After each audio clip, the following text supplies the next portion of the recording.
The Miami Dolphins are sitting at 1-5, and no one really knows how it came to this point. Maybe it was the injuries, maybe the rhythm that never clicked, maybe the cold realization that last season's flash was never meant to last. Whatever the reason, here we are, 6 games in, a roster full of potential, but a team that feels like it's already being quietly dismantled from the inside. And the trade deadline looms. After Week 9, things could get loud. Or maybe the silence will say everything.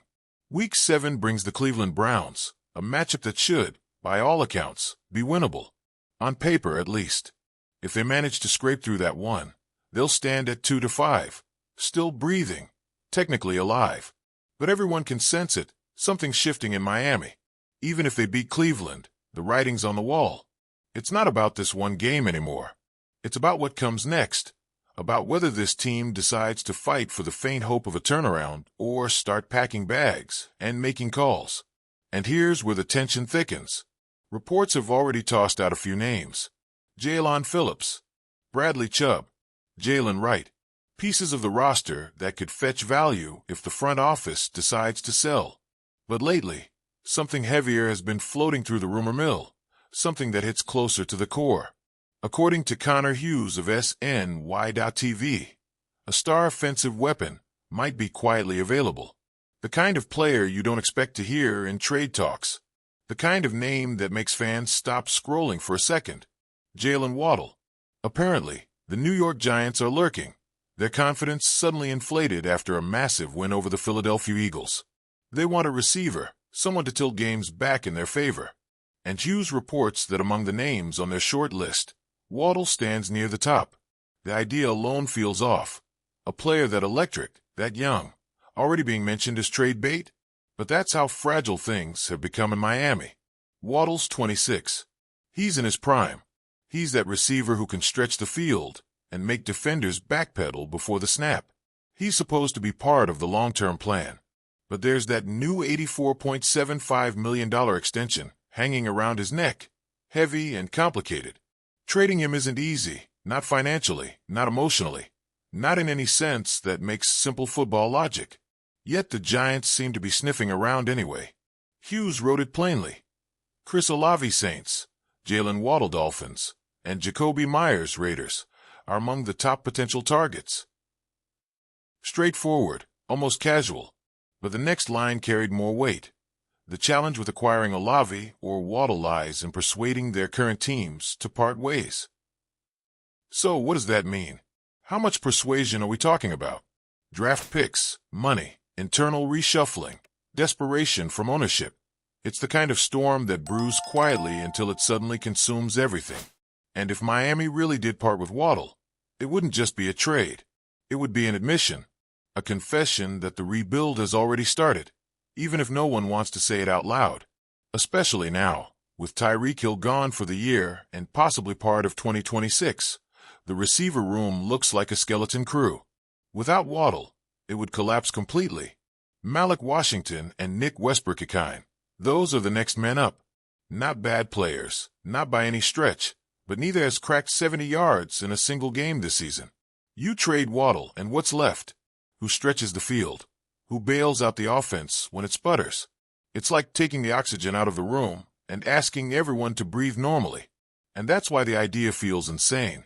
Unless there's an offer so good it makes your head spin, you don't move Waddle. You can't. Unless, of course, something deeper is shifting inside the organization. Maybe a shake-up with Mike McDaniel. Maybe Chris Greer's chair getting warmer than anyone admits.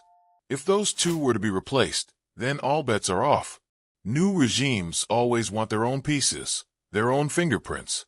But for now, both seem safe, which makes this whole rumor feel like smoke without fire. At least, that's what everyone keeps telling themselves. Still, rumors stick for a reason. They find cracks.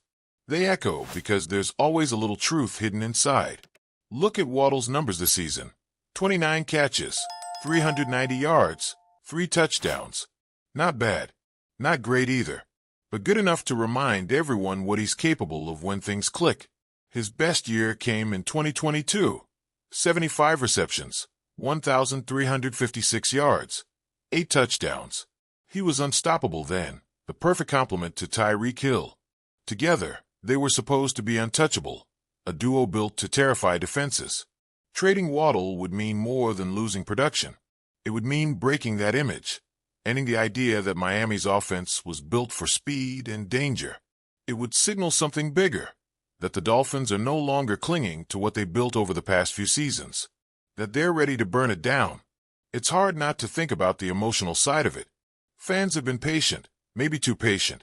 They've believed, week after week, year after year, that this was finally the season when everything would align, that the team with all that flash and promise would stop finding ways to implode. And now this, a 1-5 start, rumors about Waddle, whispers of a fire sale. It's exhausting. It's familiar. It's the same old heartbreak, wearing new colors. If the Giants were to actually make an offer, what would it look like? A first-rounder, maybe two? A player thrown in for balance? It would have to be huge. Enough to make Miami's brass hesitate. Enough to justify facing the fans afterward. Because let's be real. How do you explain trading away one of your core stars when your offense is already on life support? And even if they get that kind of offer, what happens next? Do you rebuild around Tua? Do you even keep Tua? Or does his confidence crumble once again without his top weapon? Every move opens another question, and no one seems ready with answers. It's not hard to imagine the locker room feeling it too. Players aren't blind. They hear the chatter. They read the headlines even when they pretend not to. How do you show up to practice knowing one of your brothers might be gone next week? How do you trust that the plan you've been told still exists when everything feels temporary? The thing about teams in this position is that it never happens suddenly. You can trace it. You can feel it building. The close losses, the injuries piling up, the frustration leaking through post-game interviews. You hear it in the way coaches start talking about evaluations and long-term outlooks. That's the language of teams trying to sound calm while quietly packing boxes. And that's what Miami feels like right now. A team pretending the ship isn't sinking while water climbs to their knees. They'll say all the right things. They'll insist Waddle isn't going anywhere. They'll talk about focus, effort, unity. But the timing of these rumors isn't random. They don't appear by accident. They appear when teams start listening. So what if the Giants push harder? What if they dangle the kind of draft capital that forces even the most stubborn front office to think twice? Would Miami take it? Would they risk alienating their fans, breaking their offensive core, and essentially waving the white flag on the season? Maybe they would. Maybe they already have. It's easy to look at numbers and contracts and forget that football is still deeply human. These aren't just transactions. Waddle isn't just a line item on a spreadsheet.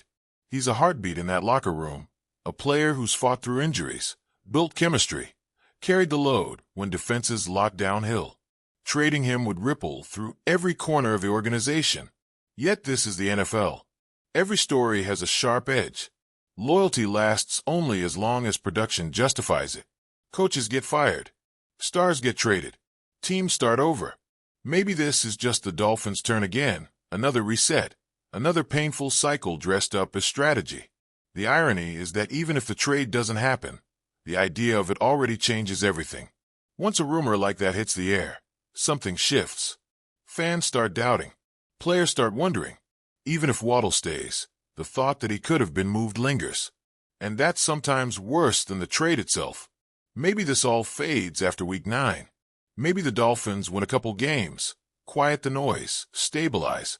Maybe Waddle explodes again, and the team looks foolish for even letting the rumor breathe. But there's always the other possibility, that this is the beginning of the unraveling, that the bright, high-speed dream built around Waddle and Hill and McDaniel is already fading. For now, nothing's official. Waddle's still in aqua and orange, still lining up, still doing his job. But the whispers keep circling, and fans can't shake the feeling that something's coming. Maybe it's just another overblown rumor. Maybe it's the calm before a storm. And isn't that the worst part? Not knowing. Watching your team stumble. Feeling like the season's slipping away. Hearing the front office swear everything's fine while the league circles like sharks. Everyone pretends the future is bright, but behind the smiles and press conferences, you can feel it. That quiet, growing tension. Maybe Waddle will stay. Maybe he'll go. Maybe the team surprises everyone and fights their way back to relevance. But right now, nothing feels solid. Every game feels like it could be someone's last in a Dolphins uniform. Every play carries that silent question. Is this the last time we'll see this version of the team? The Miami Dolphins have been here before, on the edge of change, on the verge of something uncertain. The difference this time is how fragile it all feels. The optimism is still there, buried under frustration and disbelief, but it's flickering. Maybe a win against Cleveland lights it back up. Maybe it doesn't. And so the weeks crawl forward. The deadline gets closer. The rumors grow louder.